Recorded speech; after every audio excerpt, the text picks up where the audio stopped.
True. Nervous. Very, very dreadfully nervous I had been and am, but why will you say that I am mad? The disease had sharpened my senses, not destroyed, not dulled them. Above all was the sense of hearing acute. I heard all things in the heaven and in the earth. I heard many things in hell. How then am I mad? Hearken and observe how healthily, how calmly I can tell you the whole story. It is impossible to say how first the idea entered my brain, but once conceived it haunted me day and night. Object there was none, passion there was none. I loved the old man, he had never wronged me, he had never given me insult. For his gold I had no desire. I think it was his eye. Yes, it was this. He had the eye of a vulture, a pale blue eye with a film over it. Whenever it fell upon me, my blood ran cold, and so by degrees, very gradually, I made up my mind to take the life of the old man, and thus rid myself of the eye forever. Now this is the point. You fancy me mad. Madmen know nothing, but you should have seen me.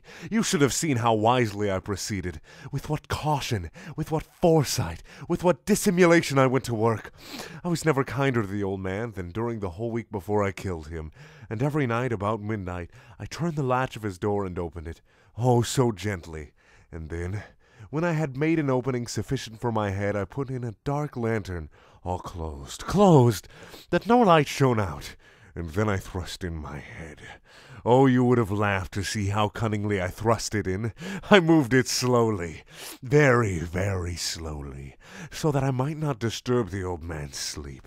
It took me an hour to place my whole head within the opening so far that I could see him as he lay upon his bed. Ha! Would a madman have been so wise as this?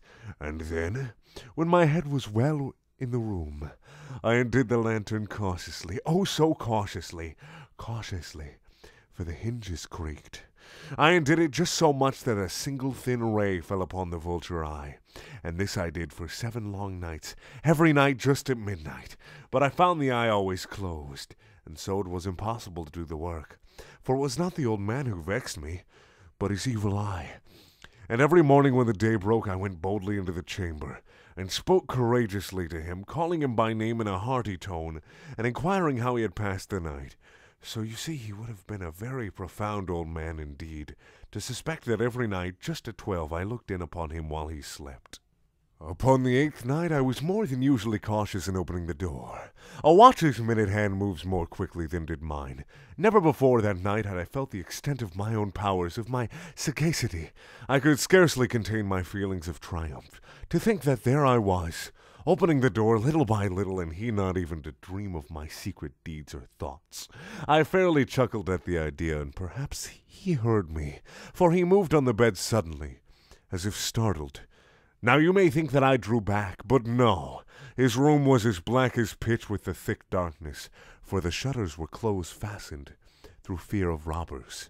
And so I knew that he could not see the opening of the door, and I kept pushing on it steadily. I had my head in and was about to open the lantern, when my thumb slipped upon the tin fastening, and the old man sprang up in bed, crying out, "Who's there?" I kept quite still and said nothing. For a whole hour I did not move a muscle, and in the meantime I did not hear him lie down. He was still sitting up in the bed listening, just as I have done, night after night, hearkening to the death watches in the wall. Presently I heard a slight groan, and I knew it was the groan of mortal terror. It was not a groan of pain or of grief. Oh, no! It was the low, stifled sound that arises from the bottom of the soul when overcharged with awe. I knew this sound well. Many a night, just at midnight, when all the world slept, it was welled up from my own bosom, deepening with its dreadful echo the terrors that distracted me. I say I knew it well. I knew what the old man felt, and pitied him, although I chuckled at heart. I knew that he had been lying awake ever since the first slight noise, when he had turned in the bed. His fears had been ever since growing upon him. He had been trying to fancy them causeless, but could not. He had been saying to himself, "It is nothing but the wind in the chimney. It's only a mouse crossing the floor. Or it is merely a cricket which has made a single chirp." Yes, he had been trying to comfort himself with these suppositions, but he had found all in vain, because death, in approaching him, had stalked with his black shadow before him, and enveloped the victim. And it was the mournful influence of the unperceived shadow that caused him to feel, although he neither saw nor heard, to feel the presence of my head within the room. When I had waited a long time very patiently without hearing him lie down, I resolved to open a very, very little crevice in the lantern. So I opened it. You cannot imagine how stealthily, until at length a simple dim ray, like the thread of a spider, shot from out the crevice and fell full upon the vulture eye. It was open, wide open, and I grew furious as I gazed upon it. I saw it with perfect distinctness, all a dull blue, with a hideous veil over it that chilled the very marrow in my bones. But I could see nothing else of the old man's face or person, for I had directed the ray as if by instinct, precisely upon the damned spot. And have I not told you that what you mistake for madness is but over-acuteness of the sense? Now I say there came to my ears a low, dull, quick sound, such as a watch makes when enveloped in cotton. I knew that sound well, too. It was the beating of the old man's heart. It increased my fury, as the beating of a drum stimulates the soldier into courage. But even yet I refrained and kept still. I scarcely breathed. I held the lantern motionless. I tried how steadily I could maintain the ray upon the eye.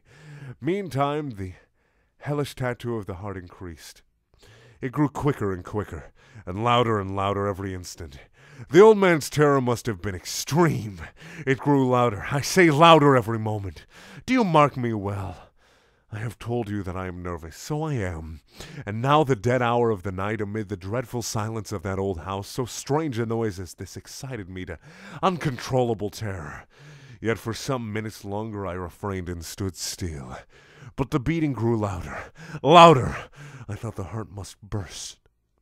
And now, new anxiety seized me. The sound would be heard by a neighbor. The old man's hour had come. With a loud yell I threw open the lantern and leaped into the room. He shrieked once only. In an instant I dragged him to the floor, pulled the heavy bed over him. I then smiled gaily, to find the deed so far done. But for many minutes the heart beat on with a muffled sound. This, however, did not vex me. It would not be heard through the wall. At length it ceased. The old man was dead. I removed the bed and examined the corpse. Yet he was stone dead. I placed my hand upon the heart and held it there many minutes. There was no pulsation. He was stone dead. His eye would trouble me no more. If you still think me mad, you will think so no longer when I describe the wise precautions I took for the concealment of the body. The night waned, and I worked hastily, but in silence. First of all, I dismembered the corpse.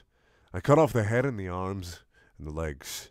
I then took up 3 planks from the flooring of the chamber and deposited all between the scantlings. I then replaced the boards so cleverly, so cunningly, that no human eye, not even his, could have detected anything wrong. There was nothing to wash out, no stain of any kind, no blood spot whatever. I had been too wary for that. A tub had cut all.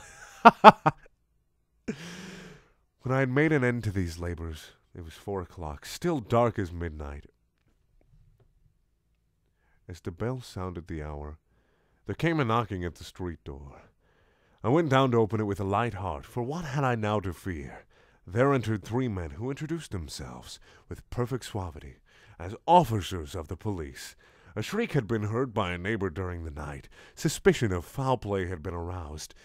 Information had been lodged at the police office, and they, the officers, had been deputed to search the premises. I smiled, for what had I to fear? I bade the gentleman welcome. The shriek, I said, was my own in a dream. The old man I mentioned was absent in the country. I took my visitors all over the house. I bade them search well. I led them at length to his chamber. I showed them his treasures, secure, undisturbed. In the enthusiasm of my confidence, I brought chairs into the room and desired them here to rest from their fatigues, while I myself, in the wild audacity of my perfect triumphs, placed my own seat upon the very spot beneath which reposed the corpse of the victim. The officers were satisfied. My manner had convinced them. I was singularly at ease. They sat, and while I answered cheerily, they chatted of familiar things. But ere long I felt myself getting pale, and wished them gone. My head ached, and I fancied a ringing in my ears. But still they sat and still chatted. The ringing became more distinct. It continued and became more distinct. I talked more freely to get rid of the feeling, but it continued and gained definiteness. Until at length I found that the noise was not within my ears. No doubt I now grew very pale, but I talked more fluently with a heightened voice. Yet the sound increased, and what could I do? It was a low, dull, quick sound, much such a sound as a watch makes when enveloped in cotton. I gasped for breath, and yet the officers heard it not. I talked more quickly, more vehemently, but the noise steadily increased. I arose and argued about trifles in a high key and with violent gesticulations, but the noise steadily increased. Why would they not be gone? I paced the floor to and fro with heavy strides, as if excited to fury the observations of the men, but the noise steadily increased. Oh God, what could I do? I foamed, I raved, I swore. I swung the chair upon which I had been sitting and grated it upon the boards, but the noise arose over all and continually increased, and grew louder, louder, louder, and still the men chatted pleasantly and smiled. Was it possible they heard not? Almighty God, no, no! They heard, they suspected, they knew. They were making a mockery of my horror. This I thought, and this I think, but anything was better than this agony. Anything was more tolerable than this derision. I could bear those hypocritical smiles no longer. I felt that I must scream or die, and now again. Hark! Louder, louder, louder, louder! Villains! I shrieked. Dissemble no more! I admit the deed! Tear up the planks! Here, here! It is the beating of his hideous heart! The end. Thank you for watching. Please check out my other videos. They're also things.